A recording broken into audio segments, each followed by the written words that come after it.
Tuesday, February 16th. Join us for a celebration like no other on 25 years of Black history, then, now, and the future. Featuring a keynote address by Dr. Maulana Karenga, creator of the Pan-African holiday, Kwanzaa, and Professor and Chair, Department of Africana Studies, California State University, Long Beach. Panel discussion with the Honorable Dr. Jean Augustine, former Cabinet Minister and first Black woman elected to the Parliament of Canada. Dr. Julius Garvey, vascular surgeon and son of the legendary Marcus Mosiah Garvey, and the Honorable Tony Ince, Minister of the Public Service Commission and African Nova Scotian Affairs. Moderator, Irene Moore Davis, historian, author, and president of the Essex County Black Historical Research Society. This is part of the Community Resilience Program, presented by the Transformation Institute for Leadership and Innovation and other partners. Good evening. I am Patricia Malwa, and I'd like to welcome you to the 6th program in the Community Resilience Series, an initiative of the Transformation Institute for Leadership and Innovation, Afro Global Television, and other partners. During the program, we've discussed topics like thriving in turbulent times, how to build a culture of resilience, the impacts of COVID-19, navigating current and future mental health challenges, managing your business and finances during disruptive times, the pillars of health during a pandemic, and systemic disparities in education for Blacks and students of color. And today, we're focusing on 25 years of Black history, then, now, and the future. Now, it has been said that in recognizing the humanity of our fellow beings, we pay ourselves the highest tribute. Recognizing February as Black History Month in Canada is great.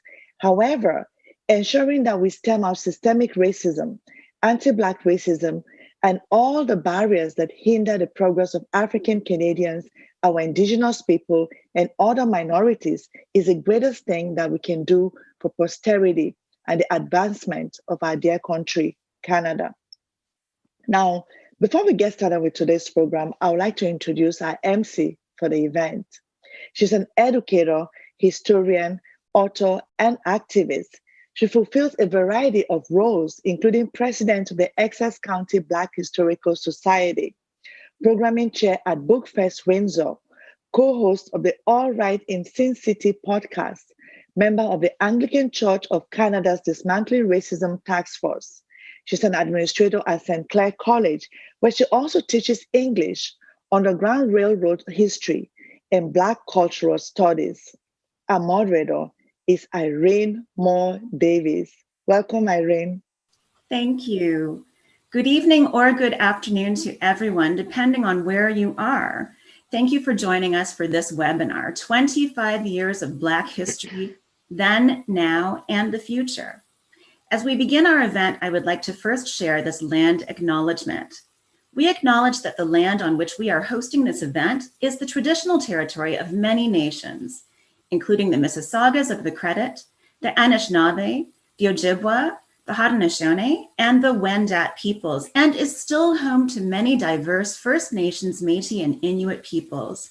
We are grateful to have the opportunity to live and work on this land. Now I have a couple of housekeeping items. Today's webinar is being recorded, streamed on multiple platforms, and will be televised.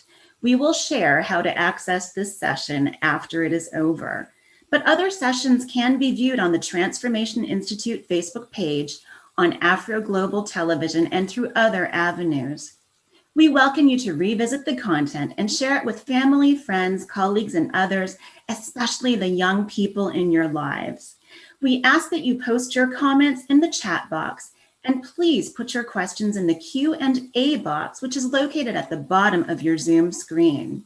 During any point at the Q&A, if you think of a question for our panelists, you may type it in the Q&A box, or you may click on the raise hand icon in Zoom, and we will open up your mic and video to ask our panelists on camera. And now please welcome the Chitons, who will sing the Canadian and Black national anthems. Then we will hear from Moses A. Malwa, president of the Transformation Institute of Leadership and Innovation and the CEO of Afro Global Television and Silver Trust Media. Oh, Canada,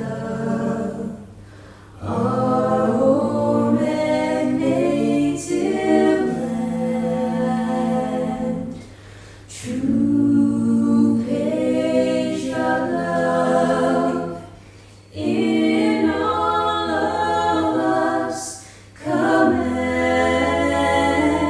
Katunga sepote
Lift every voice and sing till earth and heaven ring, ring with the harmonies of liberty. Let our rejoicing rise high as the listening skies. Let it resound loud as the rolling sea. Sing a song full of the faith that the darkness has taught us. Sing a song full of the hope that the present has brought. Facing the rising sun of a new day begun. Let us march on till victory is won. Let us march on till victory is won.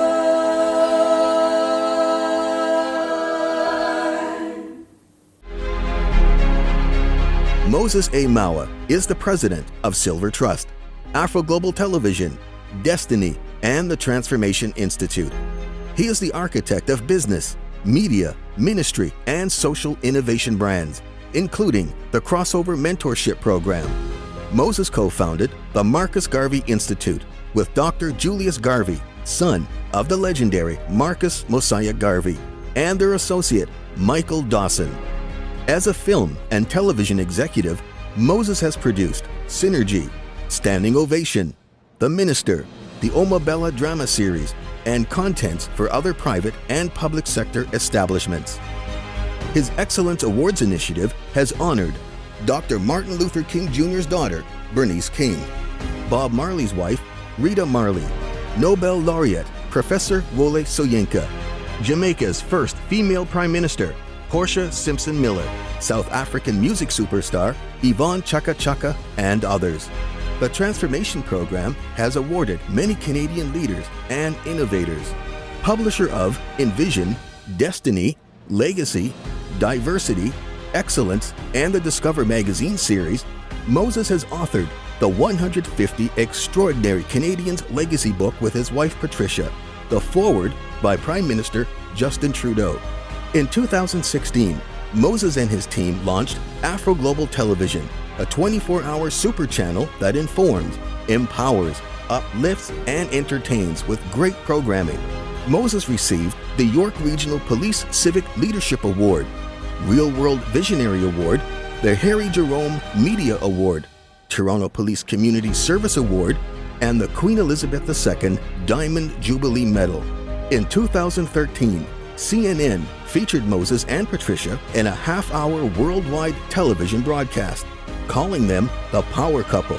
In 2019, Moses participated in the Royal Canadian Navy's leadership program. A proud husband and father, Moses holds a BA degree in film studies from Carleton University, among other achievements and honors.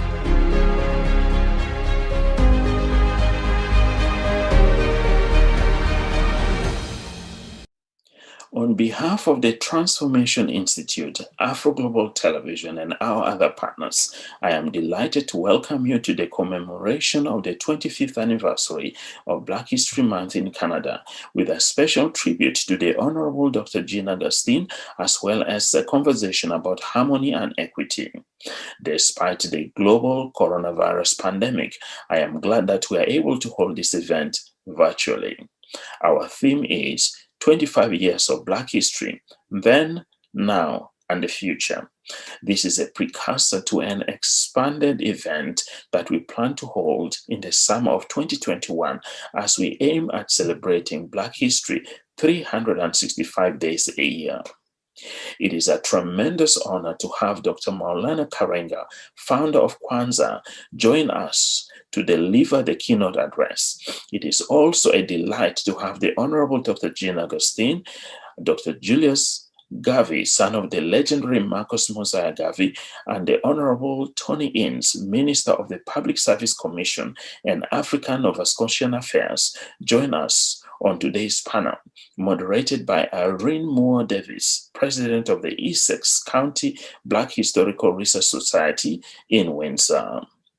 This is a part of the Community Resilience Series established by the Transformation Institute and supported in part by Afro Global Television, Silver Trust Media, the Marcus Garvey Institute, the Canadian Red Cross, and the Government of Canada, among others.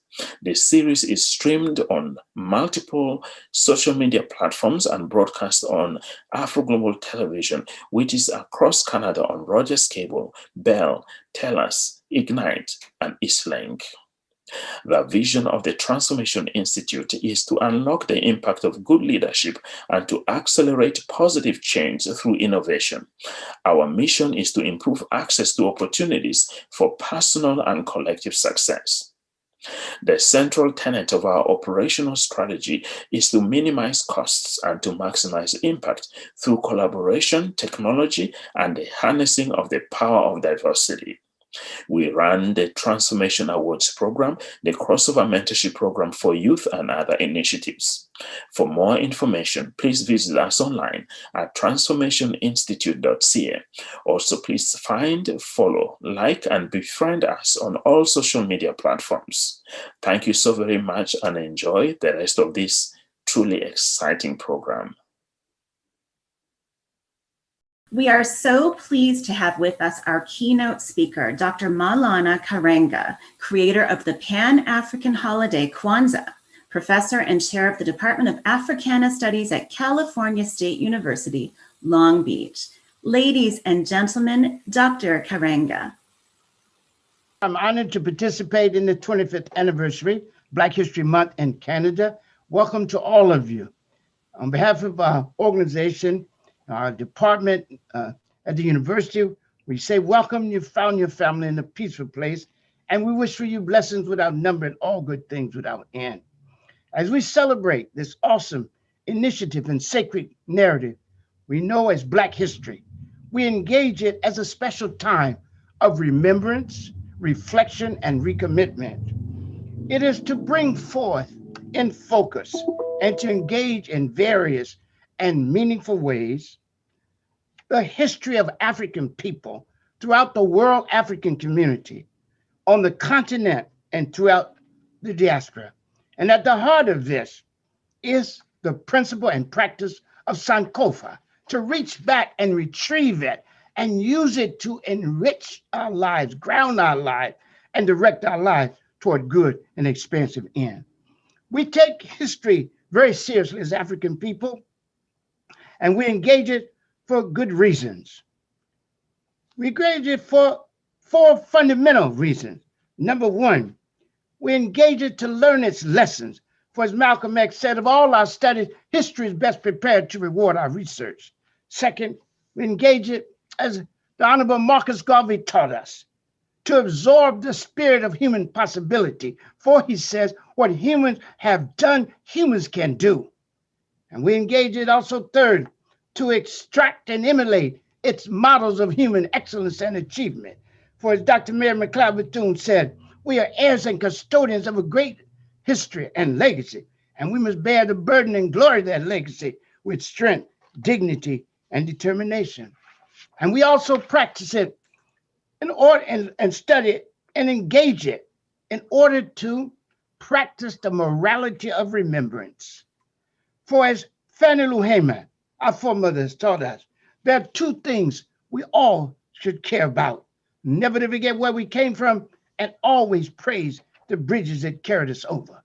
And so we as an African people honor the moral obligation to remember those who opened the way for us, who created place for us to walk and live in freedom and dignity in the world. It is out of this understanding of history that we must constantly ask ourselves, how can we use our past to inform and improve our present and lay the foundation for an expansive future? For this is our duty, to know our past and honor it, to engage our present and improve it, and to imagine a whole new future and to forge it in the most ethical, effective, and expansive ways. Out of this sacred narrative and awesome initiative we call Black history, which is the struggle and record of our people in the process of shaping their world in their own image and interest, there are 3 defining or motive piers which offers memories, lessons, models, and a sense of human possibility, which are most instructive, although we can find others. The first period is the classical period of African history in the Nile Valley civilization, 3900 BC to 300 BC. Here we become fathers and mothers of human civilization, introducing some of the basic disciplines of human knowledge, earning the name among surrounding nations as navel and light of the world. We do wonders in and for the world, not just the awesome pyramids and exquisite temples, but also we do the science and the math and the geometry and the physics and the astronomy, which made all these wonders possible. We teach medicines and the mystery of love and life. We teach the love of learning and the unbreakable link with life, calling humans Reiki, wise and knowing beings, and calling our schools houses of life, per Ankh, thus linking the quality of life with the quality of learning. But equally important and impressive is our ancestors' spiritual and ethical teachings of Ma'at, righteousness in and for the world, which served as an original source for so many of humanity's concepts of what is moral and good in the world, and certainly about human rights. Among these is a fundamental principle that we, all humans, are bearers of dignity, shepesu in ancient Egyptian, and we are the image of the divine, said in nature. There's also the concept of the essentiality of service and the obligation to heal and repair the world, a concept like Suruj Ta. And also we have the obligation to care for the vulnerable, to give food to the hungry, water to the thirsty, clothes to the naked, and a boat to those without one. For we measure the moral quality of any society by how it treats its most vulnerable. Our second defining period is the Holocaust of enslavement. And by Holocaust, I mean an active genocide so morally monstrous, it is not only against the targeted people themselves, but also a crime against humanity. In Swahili, it is called maangamizi, that is great and intentional destruction. Far from being a case of simply trade, business gone bad with collateral damage, it is a unique event of horrific and morally monstrous destruction of human life, 10 million. A morally monstrous destruction of human culture, city, town, villages, great works of art and literature and music. And it is more the monstrous destruction of human possibility, the lifting us up out of our own history and making us a footnote and forgotten casualty in other people's history and denying our very humanity. But as horrendous as the Holocaust of enslavement was, it nevertheless seared into our consciousness lessons and challenging of continuing and compelling importance. And these are they: to remember that this is a shared horror and suffering of all African people, those on the continent as well as those in the diaspora. To remember also and to bear a constant and uncompromising witness to the horribleness of this Holocaust and its meaning, not only for us as African people, but to our different countries and the whole world. Next, it is important for us to raise up and honor the legacy of those whose struggles and lives are lessons of resilience and resourcefulness, human durability, the refusal to surrender our humanity under the most savage and inhuman situation. And it is also a lesson to hold the oppressor and enslaver accountable through the struggle of reparations in the fullest sense. And finally, it is to continue the struggle against all forms of enslavement and oppression on the personal collective level in our lives, in society, and the world. And the last period, the third motive period and defining period, is our struggle during the reaffirmation of the 60s, the struggle against colonialism, against imperialism, against enslavement, against systemic racism, the struggle to be ourselves and to free ourselves as African people without penalty and with a confidence in our future and our capacity to create history and progress. It is a time of reaffirming our Africanness, I repeat, and our social justice tradition and our culture of resistance. Our tradition of speaking truth to the people and speaking truth to power, of seeking justice for the vulnerable and the devalued and the disempowered, of struggling for the liberation of the oppressed everywhere. In this time, we on the African continent, in this country, in Canada, and in the world, we dared to expand through our struggle the realm of freedom. And like our ancestors in ancient Egypt, we linked life with learning and demanding a relevant education, an education that was meaningful to the student, useful to our community, and reflective of the realities of struggle for good in the world, happening in the world. And so we joined campus and community and aided others in this joint struggle to bring into being a new world.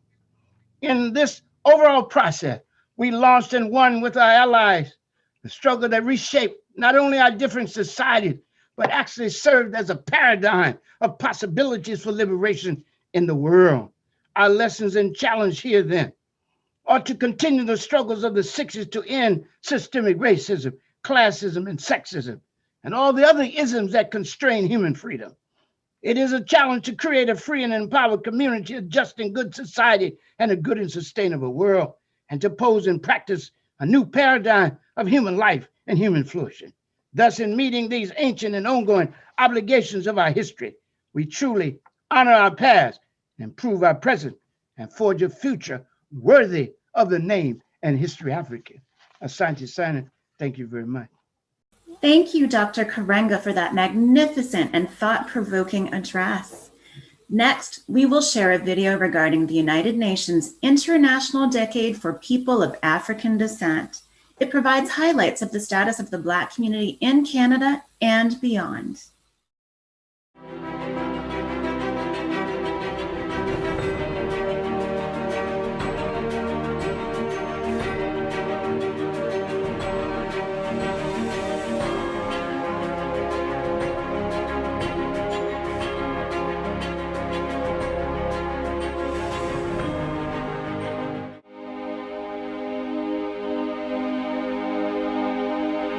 The United Nations International Decade for People of African Descent was proclaimed by the UN General Assembly to be observed from 2015 to 2024.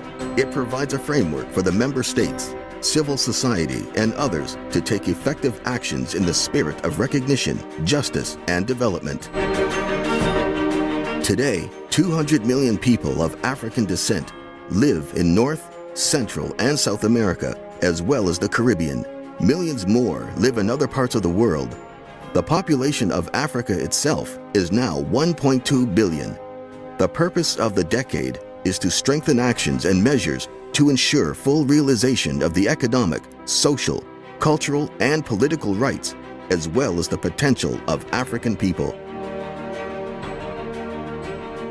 As the UN Ambassador of Goodwill for the International Decade of Peoples of African Descent, I implore policy leaders, policymakers, and fellow global citizens from all backgrounds to do the right thing and act, not just talk, debate, and issue formal declarations.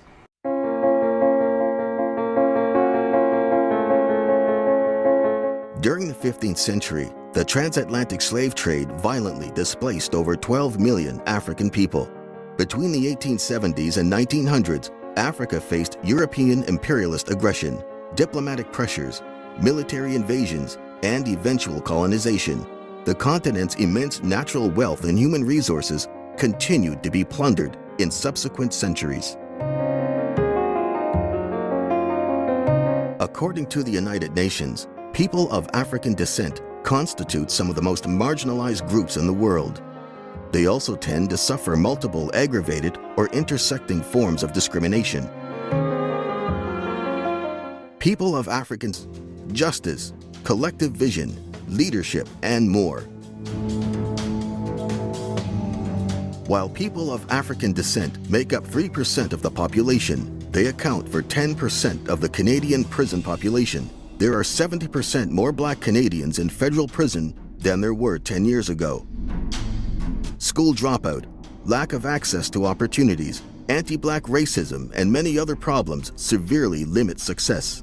Local, provincial, and the federal government need to make a commitment to eradicating the roadblocks that truncate their progress. Racism persists, yes, even in this country. That inequality lingers still, despite the work done, and that is why we need trailblazers to team up with entertainers and young entrepreneurs to help others become agents of change, because there is still much work to do. According to data from Statistics Canada, African Canadians are the third largest visible minority group with a population of about 1.2 million. Meanwhile, the second largest group of immigrants coming to Canada is from Africa. This calls for strategic action. Organizations like the Michael Jean Foundation, Federation of Black Canadians, and others are all building solidarity in the community and with all people of goodwill to accelerate positive change. Future generations of African Canadians will continue to stand on the shoulders of trailblazers such as civil rights icon Viola Desmond, First African Canadian Governor General Michael Jean, Lieutenant Governors Lincoln Alexander of Ontario, and May Ann Francis of Nova Scotia, entrepreneur and philanthropist Michael Lee Chin, sports legend Harry Jerome, jazz pianist Oscar Peterson, the Honorable Dr. Jean Augustine, first Black female Member of Parliament, and champion for the recognition of Black History Month across Canada. We have a moral imperative to stand, demand, and show what respect means beyond colorful words and formal declarations. Mass incarceration, lack of access to education, to employment, to healthcare, and to political decision-making categorize the fundamental injustices, all too characteristic of the treatment of peoples of African descent in America and throughout the world. The United Nations International Decade for People of African Descent is a time for the world to reclaim its lost humanity, to right the wrongs of history, and chart a path of harmony and unhindered prosperity that will impact present and future generations.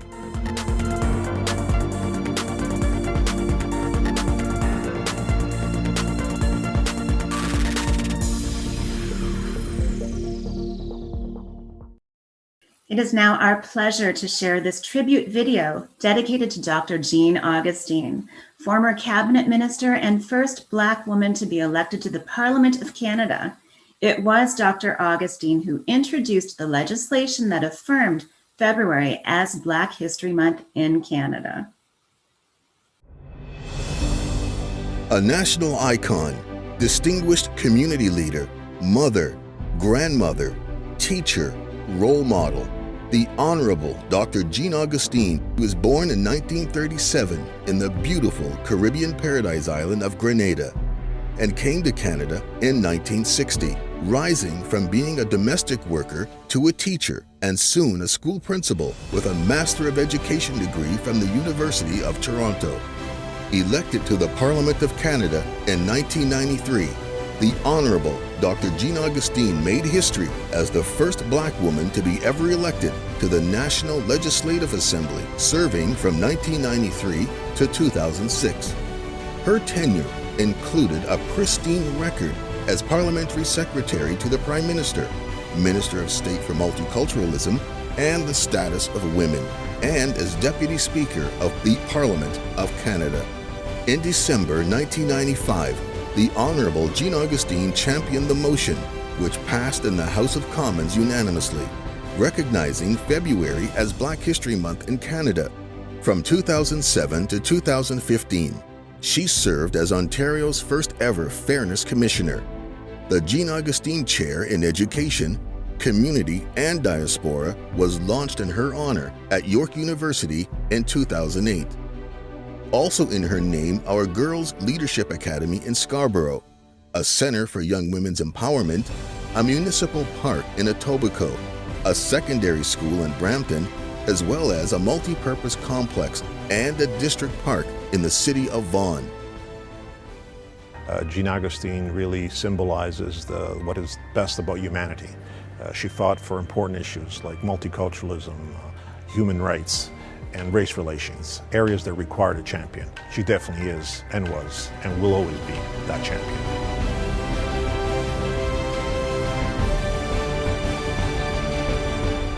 The 2021 recipient of Maclean's Magazine Lifetime Achievement Award, Dr. Augustine is a member of the Order of Canada, Commander of the Order of the British Empire, and many other honors. She holds honorary doctorates from the universities of McGill, Toronto, York, Windsor, Waterloo, Guelph, and Trent. A member of the advisory board of the Transformation Institute for Leadership and Innovation, as well as the Afro Global television channel, Dr. Augustine is an authentic leader who supports scholarships at Centennial College, George Brown, and Humber College. As we celebrate 25 years of Black History Month, we honor the legacy of the Honorable Dr. Jean Augustine and say thank you for your illustrious service to the community, humanity, and to the great nation of Canada.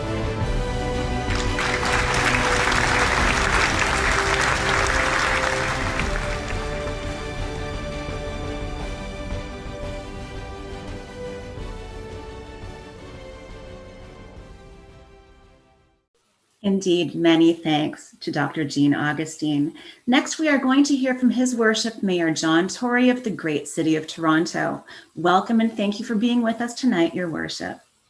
Well, thank you very much. And may I say what an honor it is for me to be here in the presence of Dr. Karenga and hear that most inspiring address. And also to see the video about Jean Augustine, about whom I'm going to say a few words, as well as Black History Month, that it said something about Jean Augustine being born in 1937, because clearly it was much later than that. A person of her continuing energy couldn't possibly have been born in 1937. You know, I just want to say that it's the 25th anniversary of Black History Month, and it may not exist if it wasn't for Jean Augustine taking the initiative in the House of Commons. And the 25th anniversary year is maybe the most important year in terms of the opportunity that it represents, not just to, as Dr. Karenga said, encourage and extract and emulate and all the other things that he talked about in the context of why we have Black History Month, but it's an opportunity for us to take an unprecedented public consensus that arose out of the sort of grief and the frustration and the anger last year, and capitalize on that to make more progress than we've ever made before. And Black History Month is an important part of that, because as you try to encourage and extract and emulate, you find ways to guide yourself as a society, as a public, to make progress against anti-Black racism. So I hope that this isn't just another Black History Month, as important as they all are. And this is one in which we will, as part of a year in which we will make a huge progress and make every day part of Black History Month and part of the progress to address some of that social justice that Dr. Karenga made reference to. Who better to inspire us to do that than Jean Augustine? What can I add to that video? I mean, she's iconic. She is a person that she's an original. You know, I made a note to myself that she is somebody that is respected, She's loved, she's feared a little bit just because she's tough in that way, strong in that way that I say is the ultimate compliment, because most people who get great things done are strong and are tough and resilient in that way. And most people don't know that she had the life that was outlined in the video before she went into politics. They think of her only in the political context, but she was a respected educator. She rose to be a principal. She was, during her pre-political times, the chair of the Metro Toronto Housing Corporation, for example, responsible for the well-being of thousands upon thousands of tenants living in the housing that was the responsibility of the then Metropolitan Toronto. She gave of herself to countless charitable organizations, usually helping people who were struggling. And so then she had a career in politics. And of course, Black History Month is but one, although a very important thing, but one of the things that she accomplished during that time. But again, with a hallmark of her career in public service being that she was standing up for those who, and speaking up for those who sometimes couldn't speak up for themselves. And then, of course, in the post-political period, she has, if anything else, even come further as an icon, and that she's been involved in empowering young women, in helping the education system through scholarships and otherwise, as we heard, just a whole host of things which have been suitably recognized by universities and by others of our highest honors. I will say that she doesn't suffer fools gladly, nor should she. But, you know, at the same time as she doesn't suffer fools gladly, she is one of the most collegial, decent, friendly people, but at the same time, she's strong and she's principled and she's very determined. But it is absolutely impossible, absolutely 100% impossible not to love Jean Augustine at the same time as you respect her. And so I think it is just so suitable. And I'm so happy that Moses and all the people at Afro Global and the Transformation Institute have chosen to honor her quite appropriately so on this 25th anniversary. I know she will continue to inspire us for many years to come, because she shows no signs whatsoever of even getting lower on gas, let alone running out of gas. She's just like the Energizer Bunny. You saw Hazel McCallion turning 100 this past weekend. Well, I mean, Jean Augustine is going to turn 100 at some point in time, and she'll be standing there just as strong and as clear of mind as Hazel, telling us all that we've got to keep going on this work to achieve social justice and to address some of the inequalities that continue to exist, not just for Black Canadians, but for all Canadians. So Jean, hats off to you. Afro Global and the whole group putting together this tribute, hats off to you. And Moses, hats off to you, because you continue to be an inspiration for many in terms of the way you help bring people together and enhance communication. And I think put Canada on the map around the world, because I think a lot of the work that you do in the broadcast sense finds its way to other places where they can see what we're doing here. It's not perfect, but I think that we are admired by many for some of the work we're doing. Thank you for this opportunity to speak to you. And Jean, again, congratulations on yet another honor and tribute in your name. Thank you. Thank you, Your Worship. And now it is time to meet our amazing panelists. First, we have the Honorable Dr. Jean Augustine, who made history as the first Black woman elected to Canada's Parliament, as seen and heard in the tribute video. And she served as Minister, Deputy Speaker, and much more. She is, once again, the reason why Black History Month is celebrated officially across Canada. And next is the Honorable Tony Ince, Nova Scotia's Minister of the Public Service Commission and of African Nova Scotian Affairs. He was first elected to the Nova Scotia Legislature in October 2013 and re-elected in May 2017. He has been honored with the Martin Luther King Jr. Legacy Award at the Afro Global Television Excellence Awards and the Public Leader Award at the National Black Canadian Summit, among many other recognitions. And last but certainly not least, a luminary. Dr. Julius Garvey is a vascular surgeon, medical professor, and son of the legendary Marcus Mosiah Garvey. The younger of two sons, Garvey was raised in Jamaica and lives in New York. He earned his Bachelor of Science degree from McGill University in Montreal in 1957 and his MD-CM degree from McGill University Faculty of Medicine in 1961. He is the chairman and co-founder of the Marcus Garvey Institute, among many other initiatives. I am excited to get started with our discussion. So please remember to post your questions in the Q&A box as we proceed. The first question is for Dr. Augustine. In December 1995, the House of Commons officially recognized February as Black History Month in Canada based on the motion that you introduced. So we've now been celebrating Black History Month in Canada for 25 years officially. What inspired you to pursue federal recognition of Black History Month in Canada, and how do you feel about its impact in the years since? First of all, let me begin by saying how pleased I am with this tribute. Surprise, surprise. And to have the mayor say such good things. Wow. But anyway, it is incredible. It's really an honor. I'm humbled by it. At the same time, I am pleased that I'm getting the flowers while I'm standing. And that's a good thing. That's all a good thing. It's also, I want to greet Dr. Garvey, and I also want to greet Dr. Karenga. It's good to see you back in Toronto, although virtually.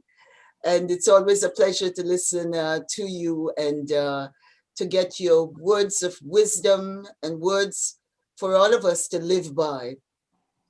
25 years ago, when I rose in the House of Commons to put the motion forward for Black History Month, the House of Commons was a different place, was a different chamber then than it is today. We had two new parties and political parties in the House, Preston Manning and the Reform Party, the Bloc Québécois for the very first time, and the Conservatives who were down to Elsie Wayne and Jean Charest, and of course the NDP and the Liberals. Discussions around these issues that were called social issues were difficult to approach simply because we were into debt and deficit and all of those kinds of discussion. And so one comes up asking for social issues to deal with those people. It was not an easy question to put to individuals whose thinking were really not in that direction. And so to a certain extent, I was almost, in some instances, laughed out of the room. You know, you want February, who is going to come for March? When are we going to get White History Month after you take Black History Month? So it's those, like I refer to them as provocateurs, trying to throw me off my game of getting conversations around the issue. We had been celebrating Black History Month in the city of Toronto. The city had a proclamation. We were copying what was done, Dr. Karenga, from Carter G. Woodson and all the activities in the United States. People like Stan Grizel and others were bringing back the literature and the trains. And so we were very familiar with the notion of Black history and the history of Black Americans. And I felt it was important to support the call for the history of African Canadians. When you go through education and you are in the educational realm and you're teaching social studies, you realize the paucity of information that's there about people of African descent and about Indigenous, Métis, Inuit people. Nothing of that were part of the social studies program.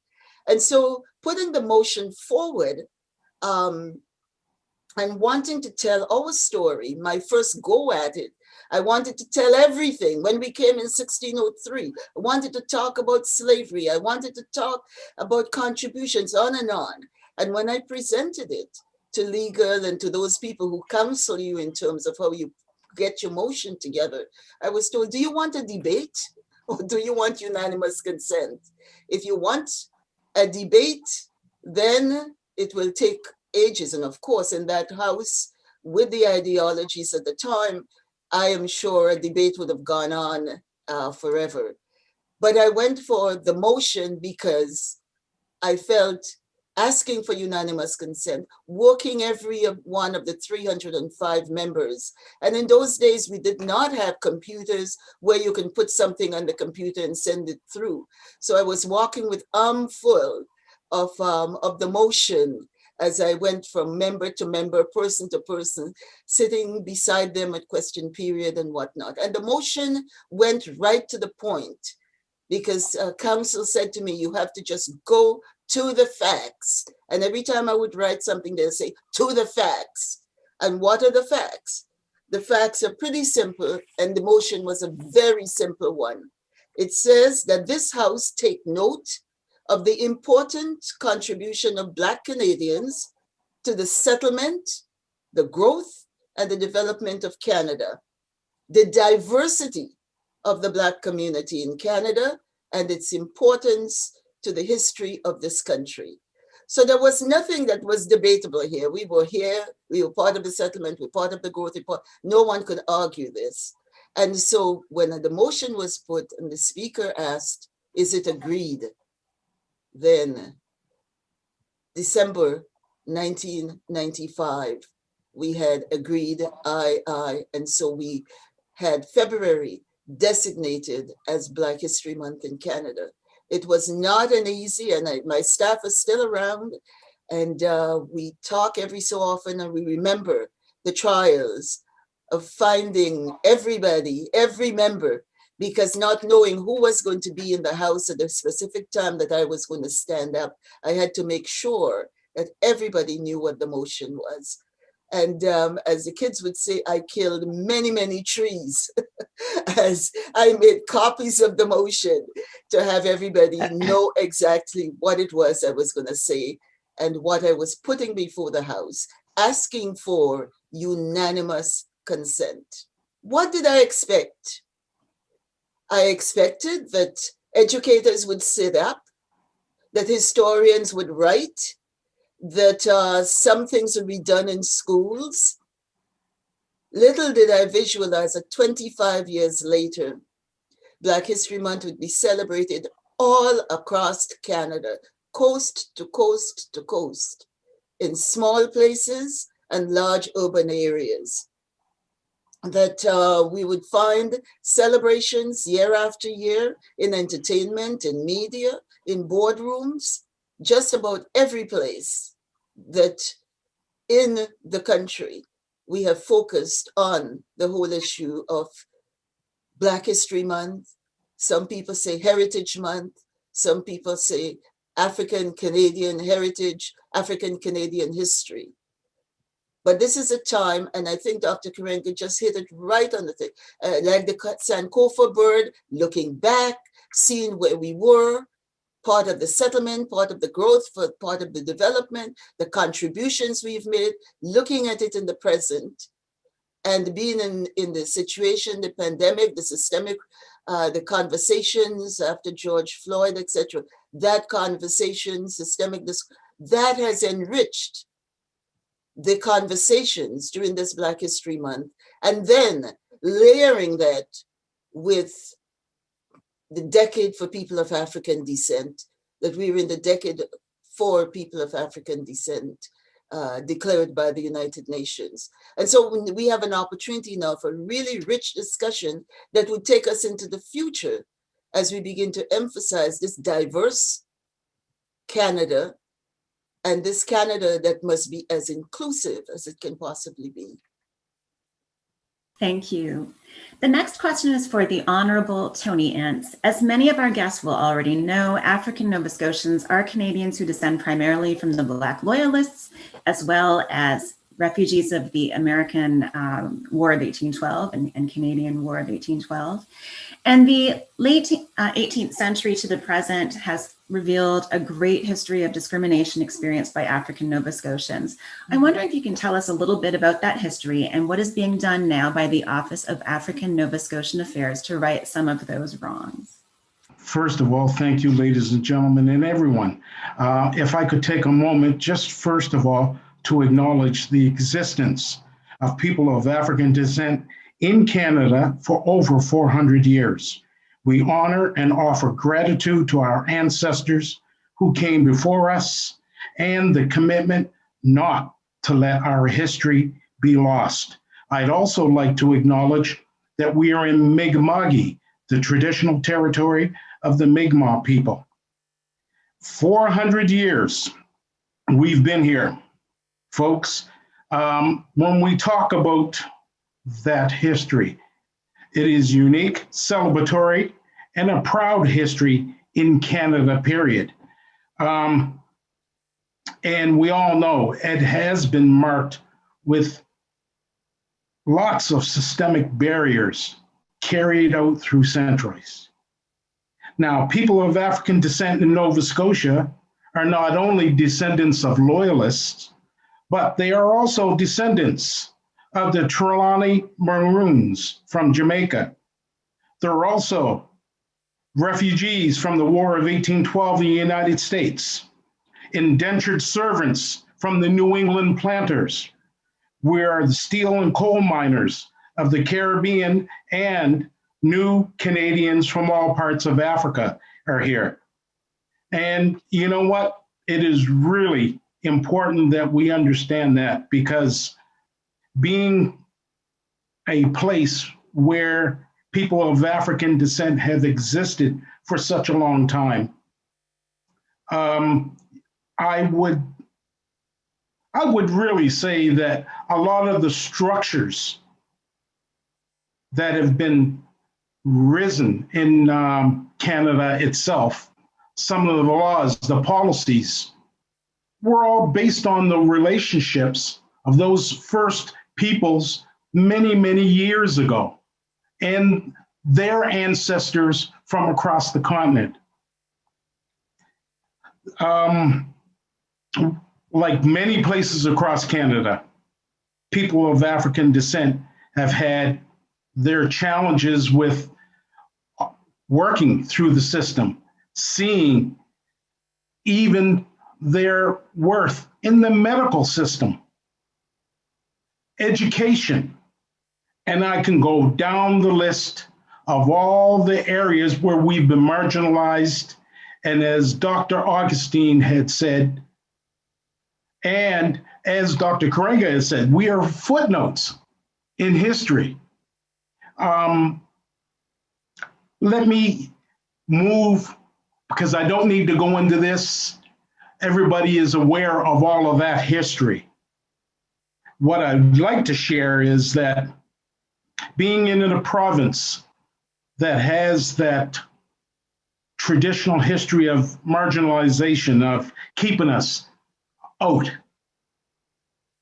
in, I would say, over the last probably 30 years, there has been a movement by many people in my community who have moved us forward. I stand on the shoulders of many people, elderly, and some of them are my age and some of them even younger, who have done things to move the bar for us. That being said, a province where I'm working with colleagues, the premier and so on, who actually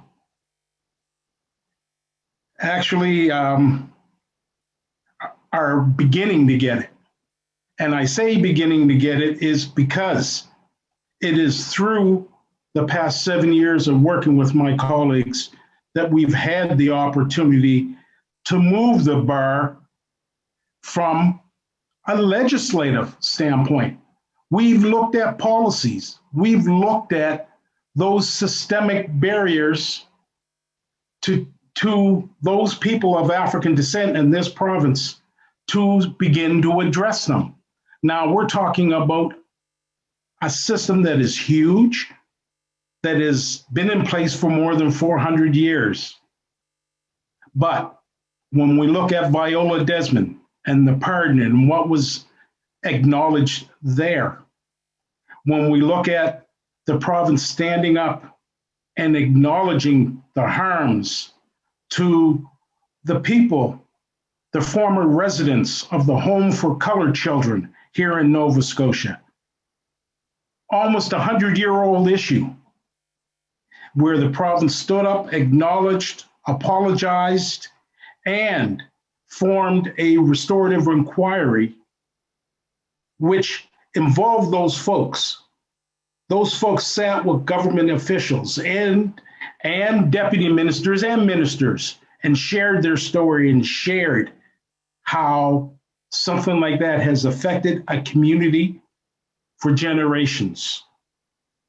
When we've got a province and a premier who looked at me and said, I understand to a certain degree and I need to do what I need to do in my position to help correct some of those injustices. So we've also got a province who looked at the International Decade for People of African Descent. We actually went a bit further. As far as I know, we are the only ones in North America who has put an action plan in response to that decade to the UN. And the government has a document called Count Us In, which actually is a template for government to actually change the way it has operated over the past generations and centuries. So there's a lot of work going on, but there is so much more work to be done. That, to me, if we were digging a house, that we're just digging the hole right now. There is no foundation yet. There is so much more work to do.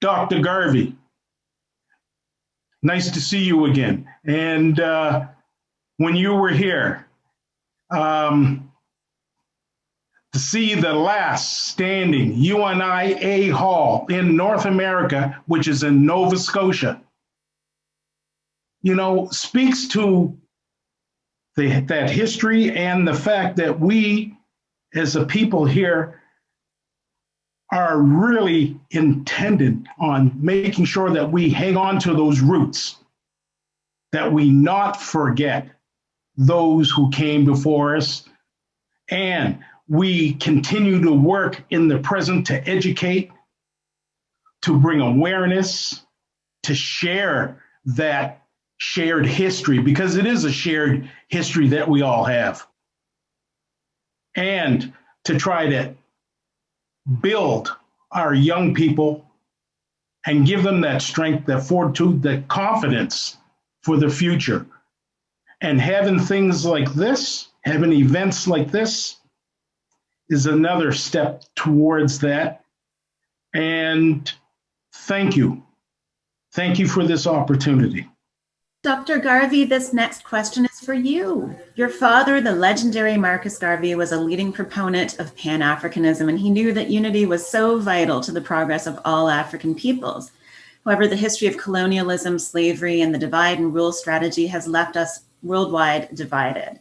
What are your thoughts around the importance of continuing to work towards African unity in this time? Well, quite frankly, we don't have any choice unless we want to preside over our own demise. Pan-Africanism is the foundation of our progress and our survival as a people. We have been attacked, shall we say, for maybe 2,000 years or more in terms of people from outside the continent disrupting our advance and our civilizations, bearing in mind that we had the original civilizations. And somebody like Maulana Karenga, of course, is testimony to that. He teaches us a lot about Kemet and the systems of government and our science and the basis of everything, astronomy and government, engineering, medicine, that we give to the world. I mean, we were the first civilization and we spread this around the world. This has been forgotten. And we have been taken advantage of, we have been marginalized. And the only way that we can counter the situation that we're in, or we have been, especially for the last 500 years, is by unity. And in some sense, our diaspora, our dispersion into Europe and into the Americas provides us now with an opportunity to utilize those skills that we have obtained in terms of being an integral part of the Industrial Revolution and then the whole technological revolution, to use those skills to assist Africa in terms of its development. Africa cannot develop as 55 independent countries, because this is in terms of trade and in terms of commerce. Each small country dealing with, let's say, a large country like the United States of America or China and India is are definitely at a disadvantage. So there's no alternative to Pan-Africanism.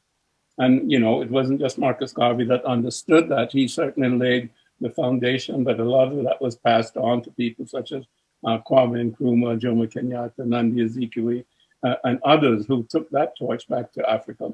And out of that came the independence of all the different African countries. Out of that came the Organization of African Unity. And then moving towards stronger unity has come the African Union. And at the present time, I think we see that there's a movement towards free trade within Africa, which again is another significant advance. All of these are manifestations of Pan-Africanism. And one of the things that I think is important and has not advanced as much as we'd like to see it is that the sixth Africans in the diaspora being considered and functioning as a sixth region of Africa. Now we have, of course, North, South, East, West, and Central. We need the diaspora to be a very, very strong sixth region because we are 300 million or 350 million strong. We have a lot of resources, not just in terms of finances per se, but in terms of intellectual resources. And that's true of the older diaspora, which many of us are in terms of what has been said before, those that came over and were kidnapped and were enslaved, and the more recent diaspora that has come voluntarily, if you will, from the African continent and are here in the United States, here in Canada. Many of those people have sought opportunities. Many of those people are very distinguished and have yet presented someone like Dr. Augustine, etc., and Minister Ince. I mean, these are all significant people with significant intellectual resources and other resources that we need to pool in order to be able to help to develop the continent of Africa. And if the continent of Africa is not developed, then we in the diaspora cannot develop. So it's one hand washing the other, if you will. So those of us in the diaspora have to really come together. And this is why I'm very happy in terms of being on this particular panel. It is Afro-Jamaican, it is Afro-American, and it's Afro-Caribbean. So it's very much, and Afro-Grenadian. I'm not sure if I can say that, Dr. Augustine, but your roots are still in Grenada, I think. So that, you know, it's wonderful. It's a part of the diaspora coming together to celebrate our Africanness. And this is one of the things I think that's important going forward, is for us not to run away from our African identity. This is one of the things that is happening, and people believe that somehow, quotes, we have to integrate and then be like the majority culture, if you will. And that's really, you know, a culture and a people, you know, that has disadvantaged us. So to be wanting to be just like them is really not appropriate, because then you want to be like your oppressor. And that's a mental illness. And we need to understand that we're not only free from being enslaved, but we are free to choose something. We are free to be ourselves. And who we are is really our African people. And we have to understand that. And African people all over the world have the same history and the same cultural identity, which has been shown over and over again. And when we need to go back, as Maulana Karenga has said, in terms of the Sankofa concept, to resurrect our history, to understand our history, to learn the lessons from our ancient civilizations, and then to use those in terms of reconstructing an African humanism, which I think really is the next paradigm. We have to overthrow the materialistic paradigm and bring forward a paradigm of African humanism based on concepts such as Ma'at, which is an ancient Egyptian concept, and to transform ourselves as African people. Many of us in the diaspora have lost our identity, and this has been purposeful. We've heard Dr. Augustine talk about the paucity of information about us in the history books and in the schools and so on. And as a result, we don't know who we are in many instances. Now, this has to be corrected. So part of what we're doing and need to do is an educational process. And again, Dr. Karenga is in the forefront of that. Dr. Augustine has been in the forefront of that. And I think we all must be contribute to that, the re-education of us as a people in terms of us being the first humans, the first civilized people, teaching people how to govern themselves, how to live together, and all of the different sciences from, astronomy to medicine. All of those things are in our history, and that's been obliterated or marginalized. So Pan-Africanism is alive and well, and it's of extreme importance as we go forward. Thank you. Dr. Augustine, this year there are numerous Black-led community organizations that are calling for a change in narrative beyond Black History Month. The idea of Black History 365 is gaining some momentum. There are certainly lots of increased efforts to embed Black history more fully into the year-round curriculum, such as the Ontario Black History Society's excellent Blacked Out History campaign. Dr. Augustine, what are your thoughts about holding in balance the concept of Black History Month and its continuing importance, as well as that year-round focus on Black history? I think as a historian, you know that Black history cannot and should never be contained in 1 month. That we cannot just open the book in 1 month and we teach Black history, we close the book, and then we go on with our regular programs. The focus is really on the contribution, the fact that we're here, the fact that there are all these wrongs that happened in the society, whether it was slavery, whether it was lack of giving lands that were promised, etc. What is that history? Because that history is Canadian history. That history is all of our history. And so in the month of February, we go to that history, like the Sankofa, we reach back. But it's not to reach back and just bring it forward and then that's it. We reach back to bring it to the present, and it's almost like the launching pad for the rest of the year.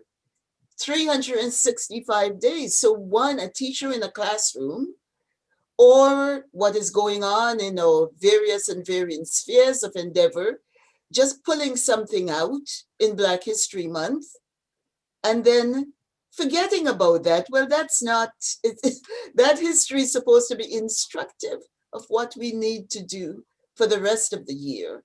And the proponents, or those who were pushing for, actually, I had someone said to me a little while ago, so Mrs. Augustine, you gave us the shortest month of the year and the coldest month of the year. And we had to do a little history lesson, how it started, why February, why the 2 birth dates taking place in February, and what Woodson intended, etc., and what we were copying as a result. But we have to do this 365 days of the year. And this is why I am really heartened when I see the Natasha Henry, yourself and others who are young and who are historians and archaeologists and archivists and museum keepers and teaching the courses and making sure that you have people coming out of the academy prepared to teach, prepared to carry those classes, and that there are textbook writers and other artists through their artwork, and storytellers, spoken word and otherwise, writers of novels who are now focusing, so that it's 300, we should be able to find information 365 days of the year and carry on the conversations 365 days of the year, because we're not going to be moving forward if we just pull it in 1 month and then we drop it. That's not the idea. That's not the idea. The idea is a month to pull that history, to celebrate that history, to recognize that history, bring it from the past to the present, and do all the things that are necessary so that we could go forward together. And so when I look at my calendar And I see the number of requests to come and speak, to come and talk, to come. I keep saying, you know, there are several other months in the year when I would be happy to be invited, you know, on your program. Everything doesn't have to be packed into and just have a budget to do a Black History Month activity, and then that's it in February. It has to permeate throughout the year. And so we talk about heritage. How do we tell those heritage stories? How do we have young people understand? And not just, Black history is not just for Black people, I keep saying. Black history is Canadian history. And it's for everyone in the society to know who their neighbors are. Because if we are, and I keep saying this over and over, if we are a multicultural, multiracial, multi-ethnic, multi-religious society, then we have a responsibility to know each other's history and to respect each other's history. 365 days of the year. Thank you for that. This question is for the Honorable Tony Ince. I must ask about the events last year that sparked so much outrage and pain, not only in Canada, but elsewhere, but also momentum towards long overdue conversations with the wider public. George Floyd, Breonna Taylor, Ahmaud Arbery, Regis Korchinski-Paquet, and many others. There are concerns that the resulting focus on anti-Black racism was only as long as the news cycle. Do you foresee that these events will have any lasting impact on the discussion about race, racism, diversity, and inclusion, particularly in terms of government action? I do see that there is some movement, that there is an opportunity. And I say that because I do believe there are many people my age, a little bit older and younger, who now have spoken up loud. Many have said, it's about time. Many have said, finally, people are starting to hear us. I would suggest to you that given the young people that I know, it's not going to end. It would, if the young people aren't listened to, if their voices aren't a part of this conversation, we will see things go in a direction that we're not going to be happy. Young people are frustrated. They've heard the stories from their grandparents. They've heard the stories from, and the young people of today, and I'm talking not just African people of African descent, the young people of today are looking for an equitable society. They want us to walk the walk we've been telling them for generations. The young people see us as hypocrites. We have failed them. Many of us who are in the fight have done all that they can. They have been beaten down. We heard the mayor speak about Dr. Augustine and the energy she has. She does, but it takes a toll on you. So we need the young people to step up, to step in our places. And I have hope that they are going to do that, and they will move forward and they will advance everything that we've been fighting for. As I've said, though, there is truly so much more work, and we haven't seen the worst of it yet. This is the way I see it. We haven't seen the worst of it yet, and there's still so much more work.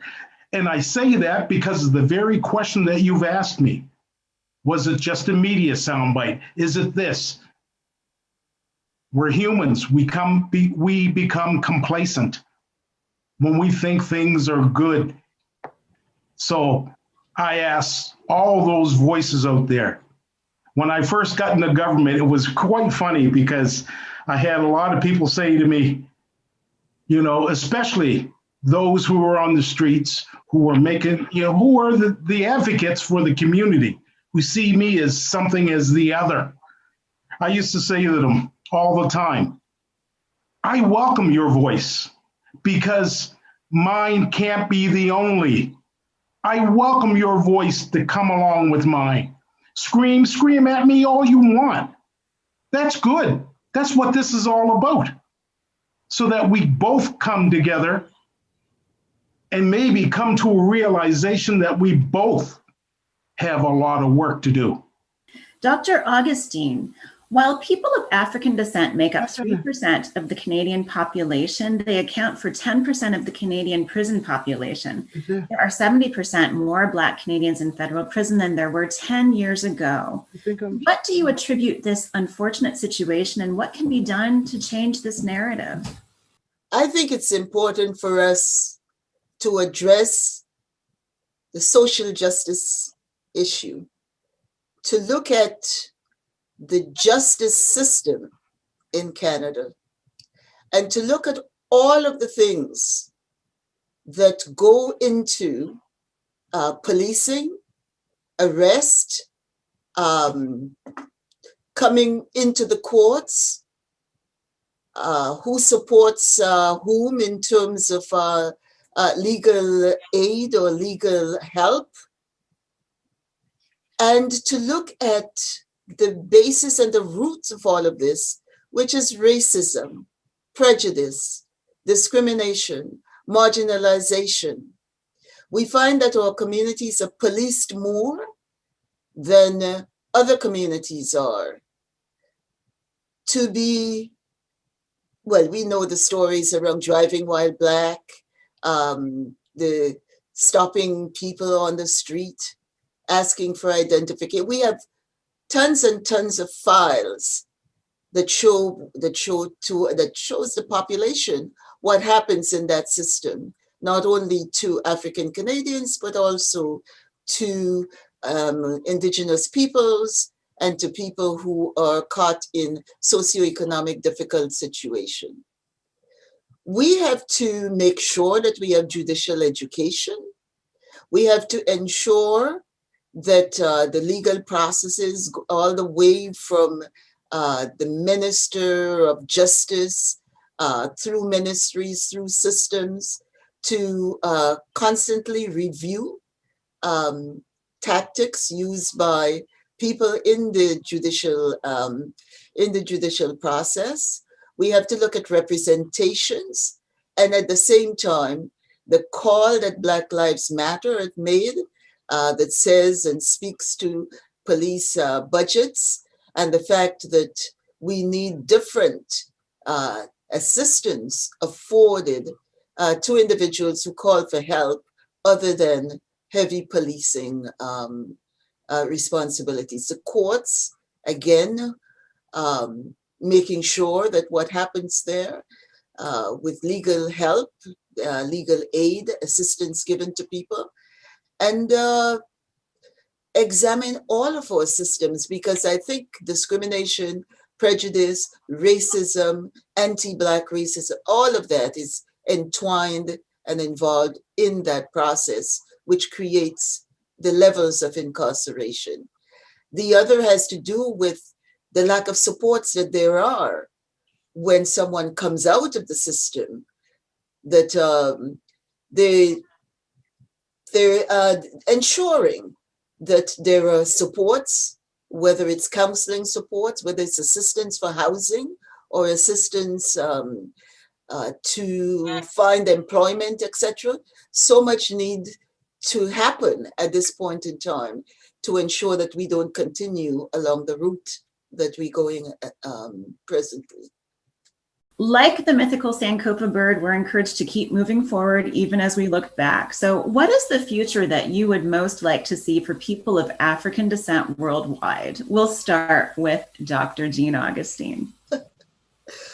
Well, there is a commissioner at the United Nations who has responsibility to report on what nations and states have done or are doing to bring about resolutions, programs as set out through this decade for people of African descent.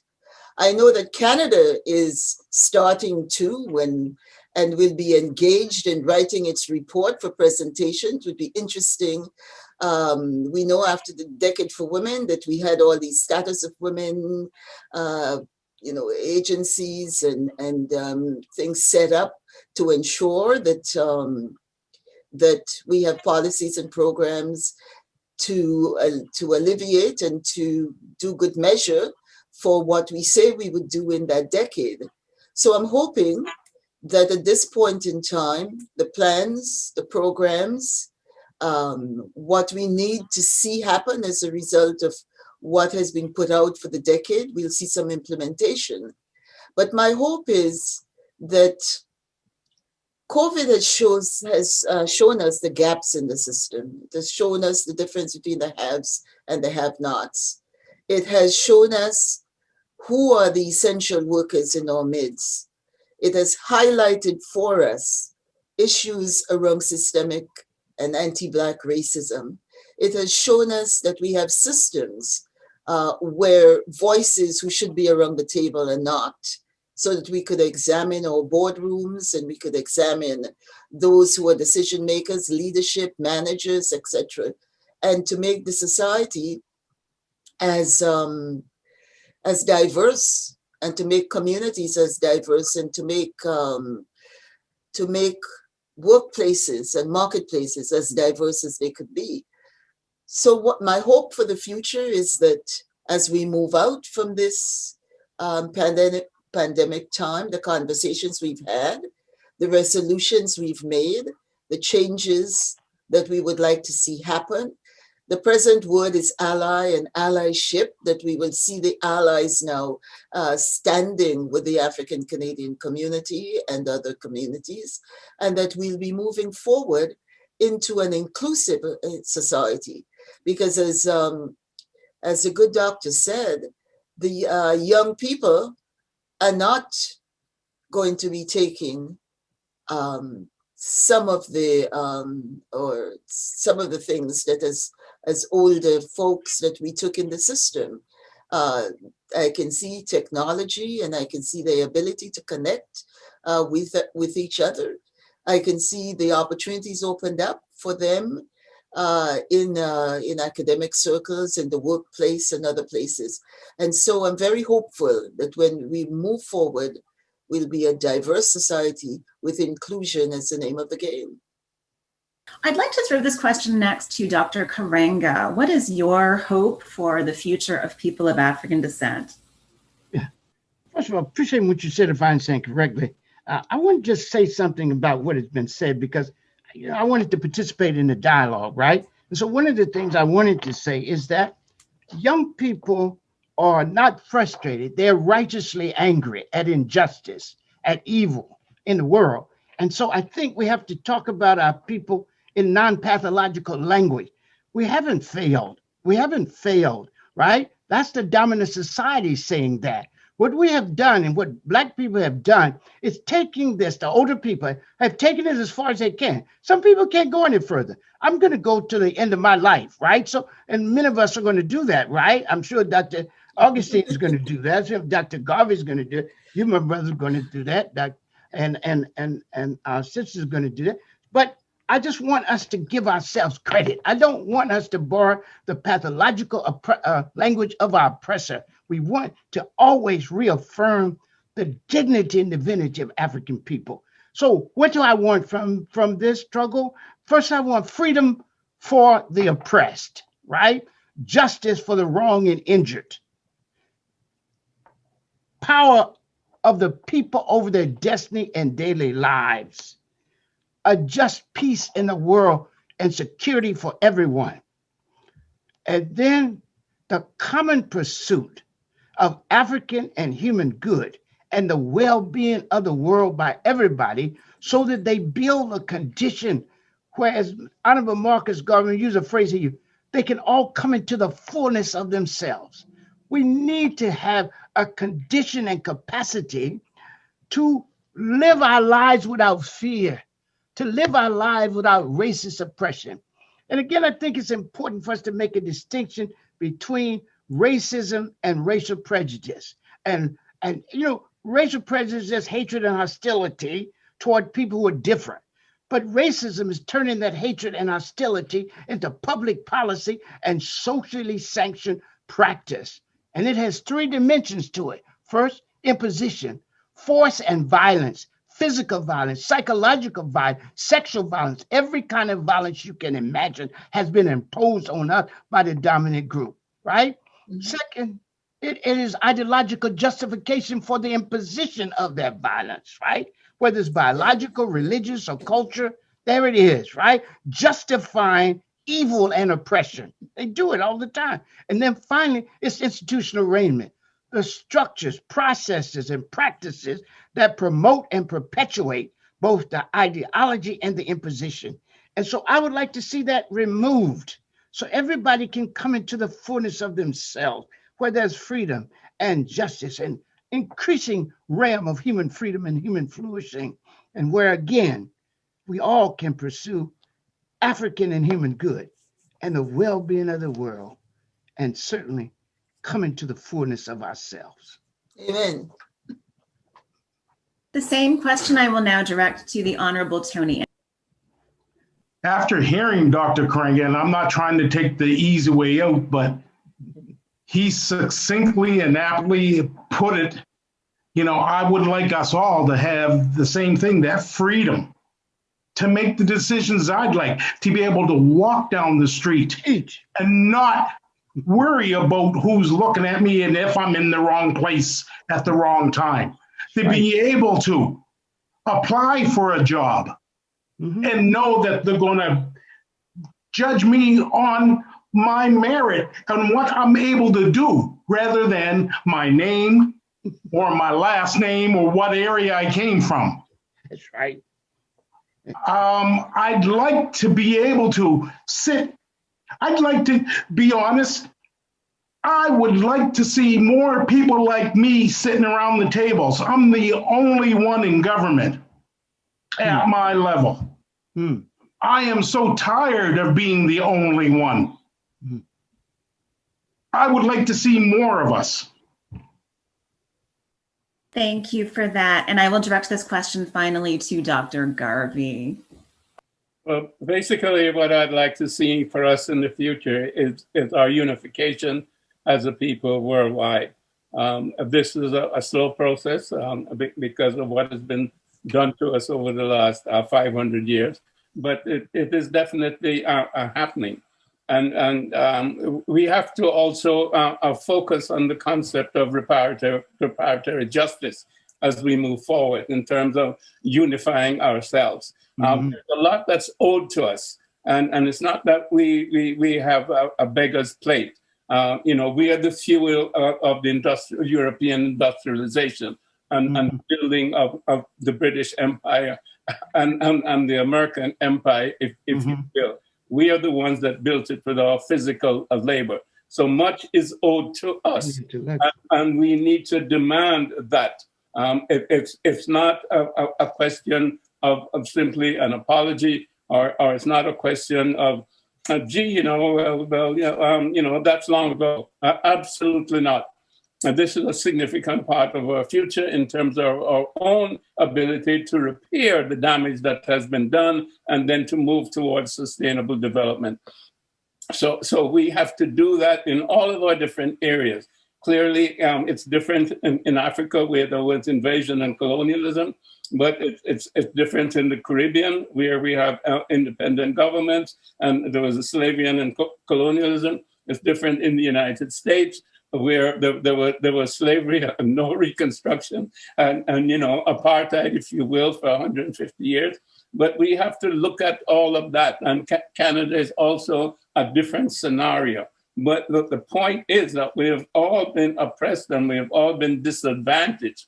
And for us to come together in the fullness of who we are, we have to have a redress for those things that have been imposed on us, mental, physical, and spiritual. So where I want to see us going is to join hands in that quest for our own identity and the maximization and the manifestation of who we are as a people, who we have always been as a people from the beginning of humanity and the beginning of civilization, our identity. And our identity and the manifestation of who we are is what will save the world, because that is what is needed. Again, I come back to African humanism. And, Brother Maulana Karenga has laid it out in the Nagusa Saba in terms of those cultural principles that underlie African humanism all the way back to Kemet. So we must come together around those concepts and unify and then transform the world. That's what I want to see for us in the future. Okay, I'm going to go to some audience questions now.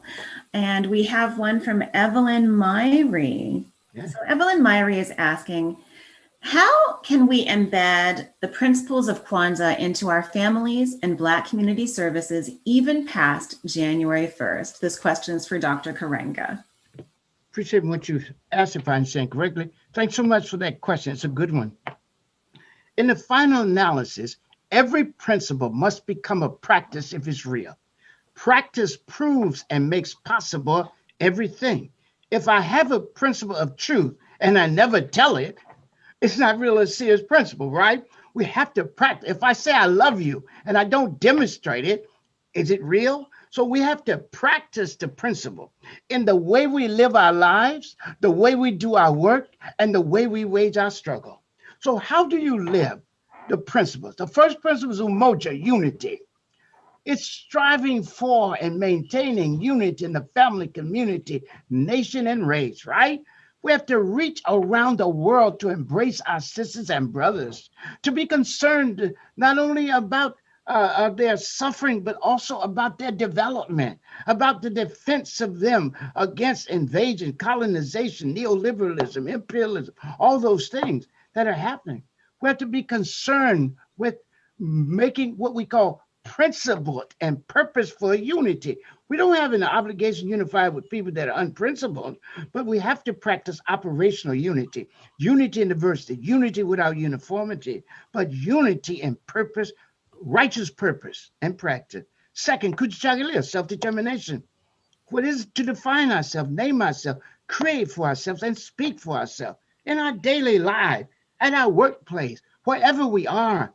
Reaffirm our Africanness. We're an African people.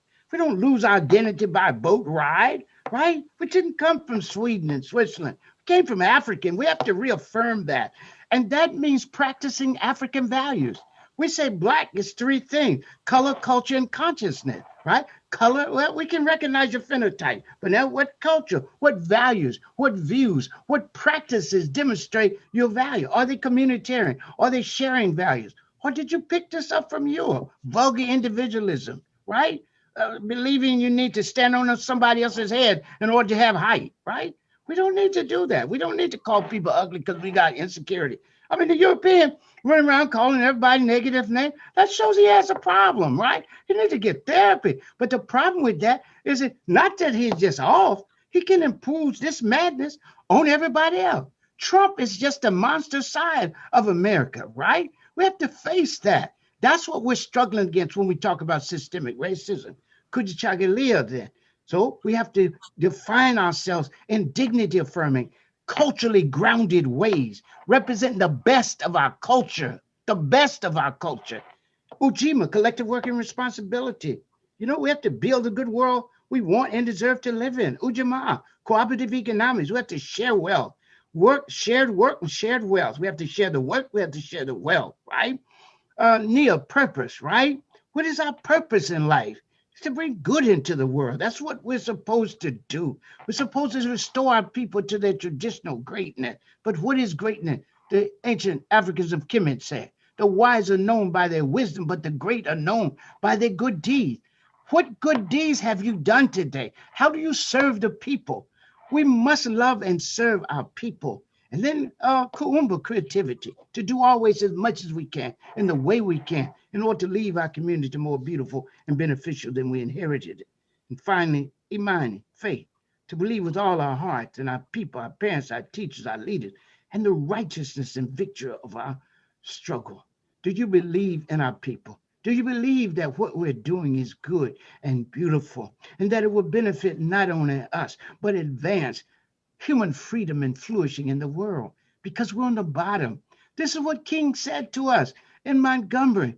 He said, so live and struggle that years from now, people will have to say there lived a great people, a Black people who through their struggle injected a new meaning and morality in the veins of civilization. This is our task and overwhelming challenge.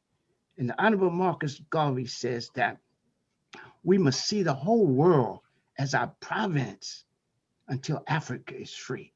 Free not only as a continent, but free as a world community. And then Nkrumah said, then Africa can play its role of bringing good in the world, of bringing freedom, ensuring justice in the world. That's what the Honorable Marcus Garvey taught us and had us commit ourselves to struggle, to unite, to bring good into the world, transform ourselves and the world.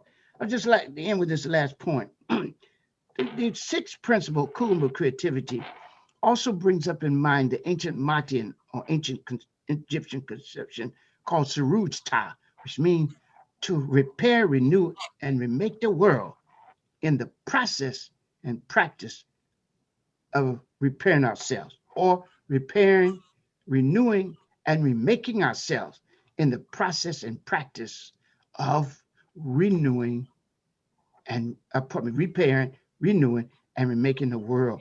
We cannot get well in a sick situation. We're not only suffering from the pandemic of the coronavirus 19, but we're suffering from the continuing pathology of oppression. And we must clear. Dr. Garvey is a doctor. He knows that you can't get well in a sick situation. We're in sick society. Racism is a sickness. And if it weren't that white people were the majority of them, we'd have that on the psychological list already, right? But because white people determine what Dr. Naim Arafat called democratic sanity, how many people say they're sane? If the majority say they're sane, they're going to kill everybody that's not insane to prove that they are sane, right? So the reality is that we owe it to ourselves and to the world to stand up, to speak truth to our people, and to speak truth to the world, and the struggle to bring a whole new world into being. Thank you. And really, on the heels of that excellent statement, the question for any of you to answer, whoever would like to jump in, is what can we do and how can we support the encouragement of democracy in Africa in order to reduce the necessity of so many people having to seek asylum in other Western countries and to thrive in Africa? What are your thoughts about that? The pathology in Africa has been generated, for 500 years. And we certainly know that 1884 and 1885 was totally disruptive when several European countries simply sat down around a conference table in Berlin and divided up the continent of Africa to suit themselves. It had nothing to do with the reality of the principalities that were present and the cultures that were present within Africa. So that was the basis for disunity on the African continent. And then, of course, we have had the miseducational system, I think, that we have talked about as we have gone along here in terms of the Greeks discovering everything. When we know that Herodotus, when the Greeks were going to become civilized, they looked at the Ethiopians, meaning the African people, and said, my God, these people are so beautiful, they're so happy. And, we want to go over there and learn from them. And that's exactly what they did in terms of Plato and Pythagoras and Socrates, et cetera, et cetera. So there's no such thing as this nonsense about, the Greeks inventing civilization. They learn from us in Africa, and they learn from the Middle East, and the Middle East they learn from Africa. So we have these sort of, severe distortions that are out there. And many of the leaders in Africa have gone to European and American universities and have learned this propaganda and this rewriting of history that took place in the 17th centuries in order to justify the enslavement of African people. So there's a whole mindset that has been distorted. And coming along behind that, you know, once Africans got independence, going from 1957, etc., coming forward, then we have the CIA and the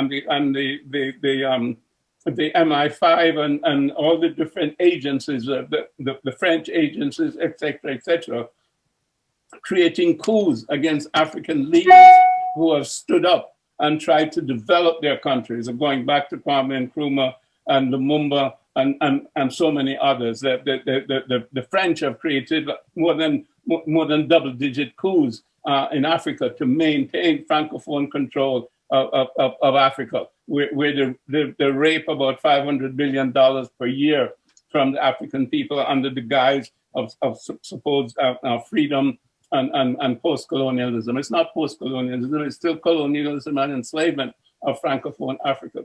So these are the conditions under which Africans are living. Whenever there's a government that gets up and is determined to elevate their people, there is a coup, or somebody else comes up and assassinates somebody. And it's all paid for by these agencies that we have just talked about. So the problem continues, and it's not primarily an African problem. We have had leaders, but they've been assassinated, and people are afraid to get up and stand up and say what is right and truthful.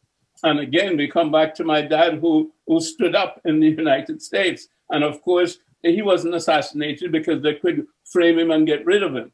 But Martin Luther King was assassinated. Malcolm X was assassinated. The Black Panthers were assassinated.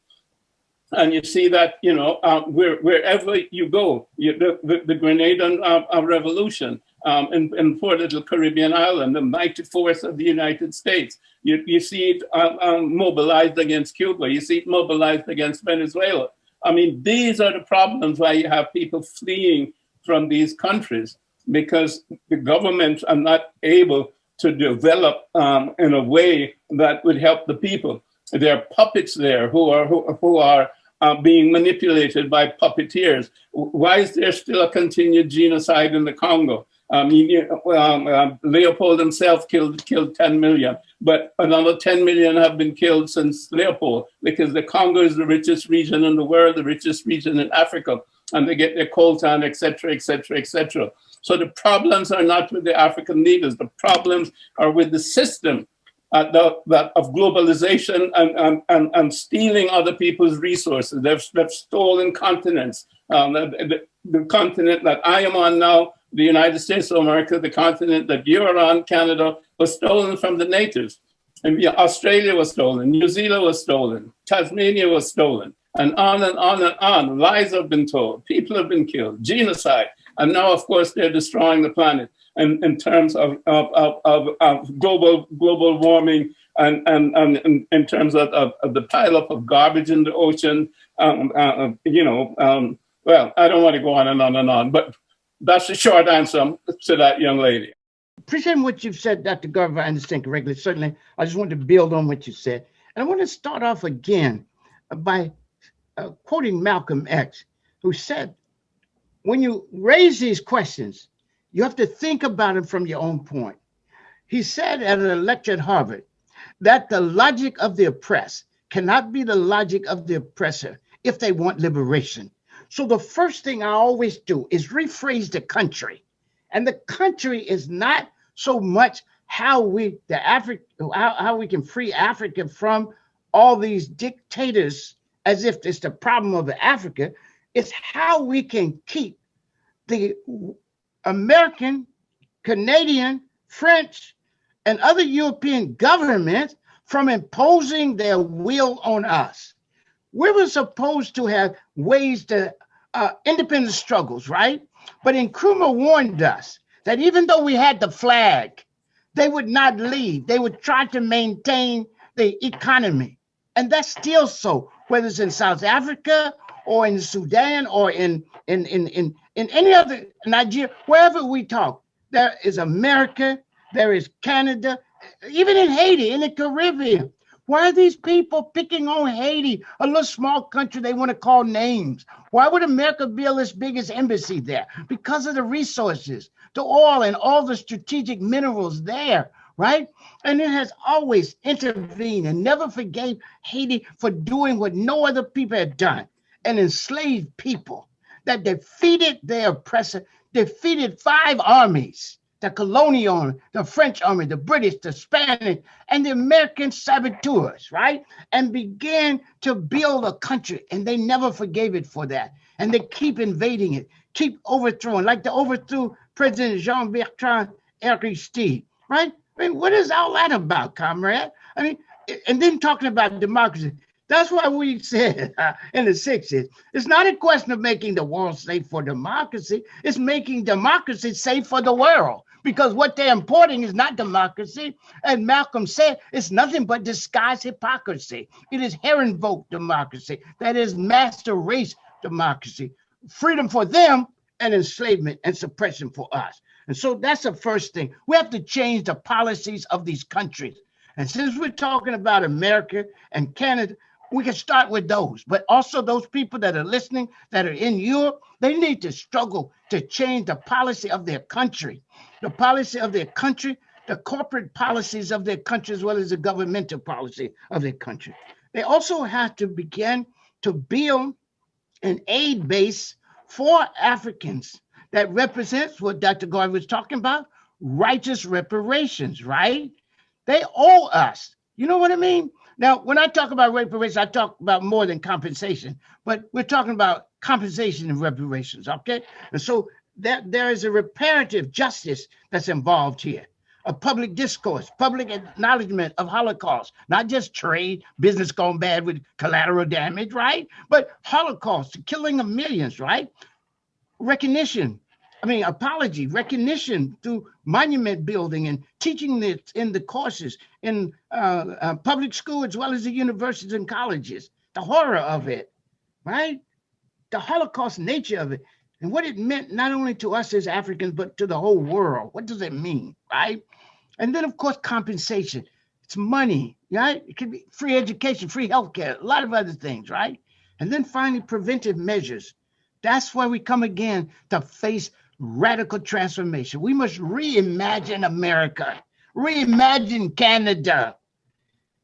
So Dr. Ince is right when we're talking about this new world that we want, where we don't have to be afraid to go out in the street, right? If we change them, we actually expand the realm of human freedom, not only in Canada and the US, but in the whole world, because these countries play such a dominant role in the world. And America is making bases all over Africa, right? And the corporations are forcing Africans to grow food they can't even eat. They have to export it. This is neoliberalism. We don't even have time to talk all about it. But I'm saying we've got to get involved. We got to know these things. But we have to feel we're African.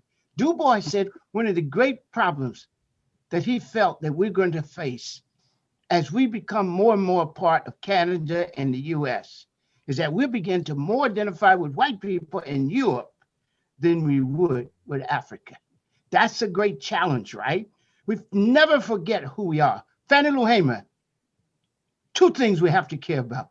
Never to forget where we came from, and always praise the bridges that carried us over. And finally, we need to decolonize humanitarian aid. Malcolm talked about how they use the aid to control us, but they also use it to make us dependent. We need to decolonize humanitarian aid where people learn to become self-conscious agents of their own life and liberation.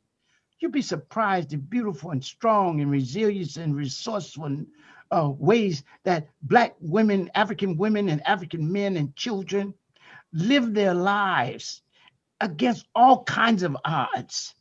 Imagine if they had the capacity to do just some of the things we do, right? How their life could be changed. We don't help them simply by giving them things, but by capacity building so that they become self-conscious agents of their own life and liberation. So we need to get involved in this aid. from your churches that are not, most of your Christians get in them churches, all them groups that are saying they helping Africa, but they carrying a doctrine.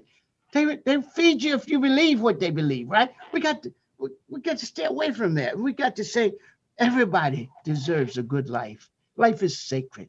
This is what we taught the world when we first stood up, spoke the first human truth, organized the greatest civilization in antiquity. We said every life is cherishable. Every life is to be respected. And one last thing I taught today in class, from the Yoruba tradition, the Ifa tradition, from the Odu Ifa, the sacred text of our ancestors in Yoruba land.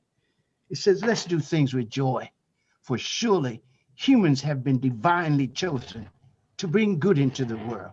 And this is the fundamental mission and meaning of human life. So let's do good in the world. Do good where we are, but also, as the Honorable Marcus Garvey said, do good in Africa. Do good here, do good in Africa, and do good in the world. Thank you so much. To answer a question that has been ubiquitous in the chat, the recording of this event will be aired on Afro Global TV and posted on the Afro Global and Transformation Institute YouTube pages. So look for that. I very much want to thank everyone who's participated in this evening's event. Many thanks to our excellent panelists and speakers for sharing their insights and expertise. If you have any additional questions or would like to connect directly with the Transformation Institute team, you can reach out directly by email at admin@transformationinstitute.ca or via Instagram or Facebook. Look for the Transformation Institute pages. Don't go anywhere just yet. And now here are the final videos. Thank you all and happy Black History Month. Afro Global Television is a global super channel that transforms the destiny of people of African descent through programming that informs, empowers, entertains, and uplifts. The mission of Afro Global is to showcase the best of Africa and the diaspora.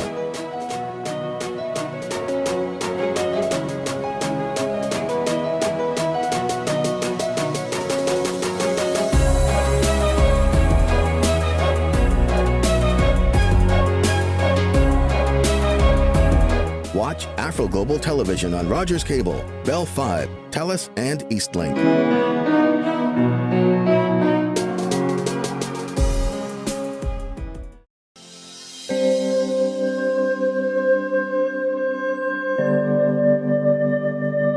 In 2008, we felt that it was important to start a program to reach out to young people in our community because there was a lot of violence and there was just so much going on that was not positive about Black youth or youth in sort of disadvantaged neighborhoods. So we started a crossover mentorship program to reach out to these young people, to bring people that look like them, to share their experiences with them, to let them know that, you know, they're not alone in whatever they're going through, that somebody else has probably gone through the same experience. And like Maya Angelou said, when you learn, teach. When you get, give. And that's what the program is all about.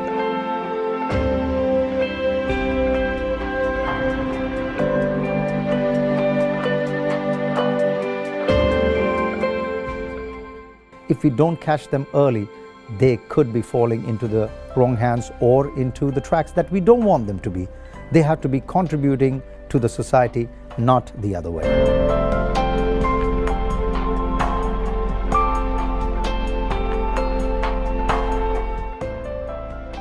It's important to have a mentorship program like this in the community because a lot of the time people are focused on their own lives and a lot of the time it's very separate. This actually lets people come together and learn from each other. Kids nowadays, I think they spend too much time on, the devices. They don't talk enough. Everything is, a machine. And the ability to communicate, we have to go out and work and deal with other people. So I think any interaction where they have to learn to deal with other people, going to school and doing activities that they enjoy doing, I think you're gonna have a lot of success, but it's also a great teaching tool. See, I can't afford to sleep till 7 o'clock, and people think you do, but discipline is important. This mentorship program is really very significant simply because it ensures that our young people, our youth, who are the future of this country, it's obvious, need to be able to participate.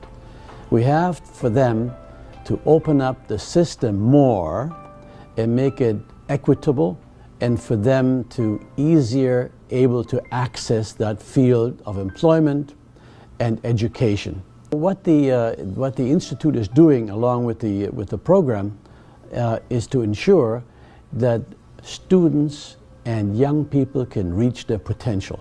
It gives them career coaching where they can learn the difference between a job and the difference between a career, knowing that a career is something that's more long-term versus a job is something that you just may do to pay the bills to get by. And also during that transition from being a youth to an adult, which is very key and it's an essential part of growing up. And also it provides them with mentors that can give them not only the guidance, but give them the tools they need to be successful in life. Hi, my name is Baladia Jamali, and I was part of the Rio 2016 4x1 team with Andre DeGrasse. We won a bronze medal last year, and I was also part of the crossover mentorship program in 2008. Being a part of that program has changed my life and made me a better person today. So I challenge you to come and join this program.